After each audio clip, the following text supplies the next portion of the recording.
et peale igat mingisugust õnnetust see, et nagu kui on midagi juhtunud, siis on toimunud nagu muutus. Viimane tõsine õnnetus, nagu päris nagu tõsine õnnetus oli 2022, et kui ma kukkusin mõlemad oma kannaluud täiesti kildudeks. Kirurg ütleb sulle, et kuule, et ma ei tea, mees, et ma ei tea, kuidas ma sind nagu kokku lapin, et kas sa üldse nagu käima hakkad ja siis ongi see, et okei, lapiti kokku mind ja siis oled kodus, oled sealt ratastoolis, lihtsalt oled ratastoolis. Ja siis noh, lihtsalt ongi see maailm, noh, see varises nagu kokku.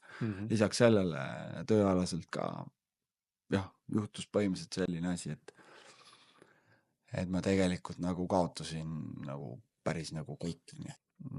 Elukaaslane veel ootas last, Mhm. 2-3 kuud oli jäänud veel ja siis oligi see, et mul ei ole tööd, mul ei ole midagi. Täis laks nii-öelda. Ja siis selles mõttes, et ratastoolis ka veel on ju, siis et tagasi vaadates tegelikult on see, et nagu vahet ei ole, vaata, mis meiega nagu juhtub elus, et jällegi, et tuleb edasi elada, tuleb kohaneda sellega ja saad oma õppetunnid kätte ja õpid ja liigud edasi.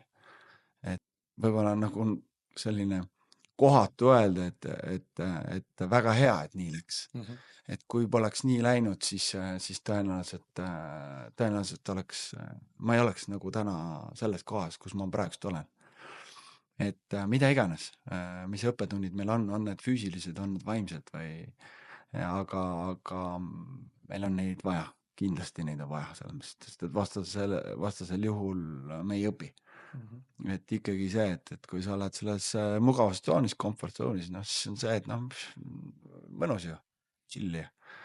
Et tegelikult on see, et õpid ikkagi siis, kui on ebamugav, kui on valus.